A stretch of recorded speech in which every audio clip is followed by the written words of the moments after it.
வணக்கம் மக்களே, நாம் இந்த ஆரோக்கியமான பதிவில் நம்மளுடைய உடல் வலியை குறைக்கிறதுக்கு நாம் என்னென்ன மாதிரியான ஆரோக்கியமான உணவுகளை எடுத்துக்கொள்ள வேண்டும் அப்படின்றத பற்றி பார்க்க போகிறோம். இன்றைய சூழலில் 5ல் 2 தீவிரமான உடல் வலியால் அவதிப்படுறாங்க. அதாவது 5 பேர் இருந்தாங்கன்னா அவங்களுக்கு 2 பேர் கண்டிப்பாக உடல் வலியால் இருக்கும். முதுகு வலி, மூட்டு வலி அல்லது தசைப்பிடிப்பு போன்ற வலிகளால் தான் பெரும்பாலும் பலர் அவதிப்படுறாங்க. இப்படி உடல் வலி அல்லது மூட்டு வலி, தசைப்பிடிப்பின் போது இதெல்லாமே ஏற்படும் பொழுது பலவீனம் அடைந்து அன்றாட வேலையை கூட அவங்களால சரிவர செய்ய முடியாமல் போகும். போதிய உடற்பயிற்சி செய்யாததாலும் தவறான வாழ்க்கை முறையை பின்பற்றுவதாலும் இந்த மாதிரி வலிகள் ஏற்படுது. அதற்கு ஒருவர் சீரான முறையில் உடற்பயிற்சியில் ஈடுபடணும். மேலும் இந்த மாதிரி வலிகள் ஏற்படக்கூடாது அப்படின்னு நினைக்கிறவங்கலாம் தொடர்ந்து உணவுகளை எடுத்துக்கொள்ள வேண்டும். அந்த உணவுகள்லாம் என்னென்ன அப்படின்னு பற்றி ஒவ்வொன்றா தெளிவாக விளக்கமாக பார்ப்போம். அதை பற்றி பார்க்கறதுக்கு முன்னாடி இந்த வீடியோக்கு மட்டும் ஒரு லைக் கொடுத்துட்டு இந்த தகவலை உங்களுக்கு தெரிஞ்சவங்களுக்கும் ஷேர் பண்ணிடுங்க. ஏன்னா இது அவங்களுக்கும் பயனுள்ளதாக இருக்கக்கூடிய ஒரு ஆரோக்கியமான பதிவு தான். இது போன்ற அப்டேட்ஸ்கள் நீங்கள் தொடர்ந்து பார்க்கறதுக்கு நம்மளுடைய ஹெல்த் நியூஸ் தமிழ் சேனலை மறக்காமல் சப்ஸ்கிரைப் பண்ணிட்டு பக்கத்தில் இருக்கக்கூடிய பெல் பட்டனையும் கிளிக் பண்ணி ஆல் அப்படின்ற ஆப்ஷனையும் செட் பண்ணி வச்சுக்கிட்டீங்க அப்படின்னா நான் போடக்கூடிய எல்லா அப்டேட்ஸும் உங்களுக்கு நோட்டிஃபிகேஷன் அடிக்கடி சேரும். சரி வாங்க மக்களே, இப்போ வீடியோக்குள்ளே போயிடலாம்.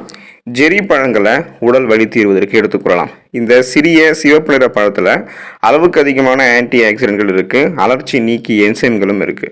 இது உங்களுடைய மூட்டு வலியையும் கீழ்வாதத்தினால் ஏற்படக்கூடிய வலியையும் குறைக்கிறதுக்கு உதவிகரமாக இருக்கும். தொடர்ந்து நீங்கள் பார்த்தோம் அப்படின்னா செரி பழங்களை உட்கொண்டீங்க அப்படின்னா உங்களுக்கு வலிகள் குறைய ஆரம்பிக்கும். உடல் வலிகள் குறைவதற்கு தொடர்ந்து நீங்கள் செரி பழங்களை எடுத்துக்கொள்ளலாம். இஞ்சி எடுத்துக்கொள்ளும் போது உடல் வலி குறைய ஆரம்பிக்கும். ஆஸ்பிரின் மாத்திரைக்கு பதிலாக இஞ்சி நம்ம எடுத்துக்கலாம் உடல் வலியை போக்குவதற்கு. ஸோ இந்த ஆஸ்பிரின் மாத்திரை செய்வதை போலவே இஞ்சியும் உங்களுடைய தலைவலியில் தொடங்கி உங்களுடைய அந்த ஒற்றை தலைவலி வரைக்குமே உங்களுக்கு குறைக்கும்.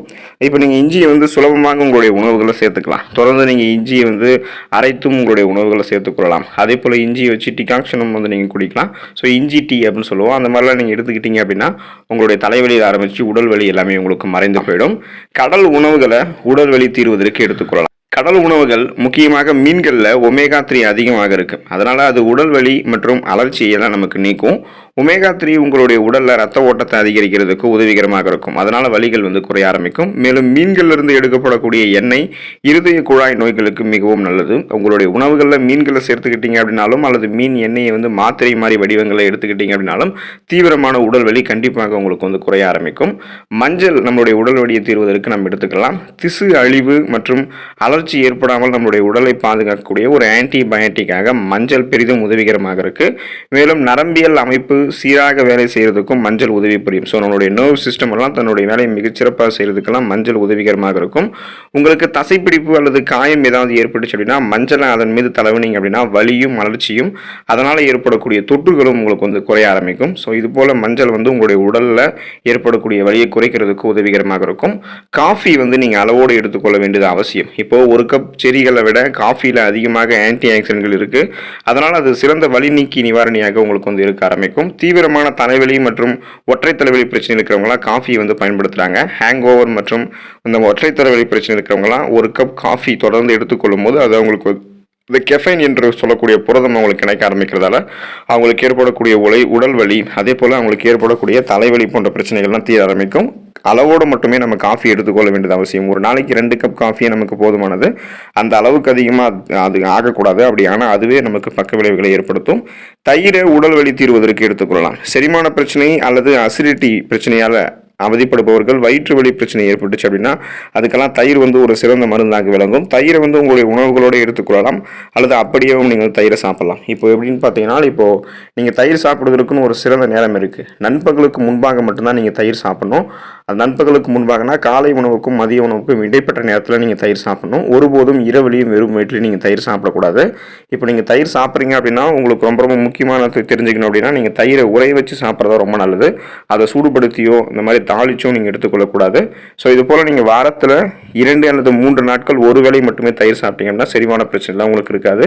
உடல் வலி போன்ற எந்த பிரச்சனையும் இல்லாமல் நீங்கள் ஆரோக்கியமாக இருக்கலாம்.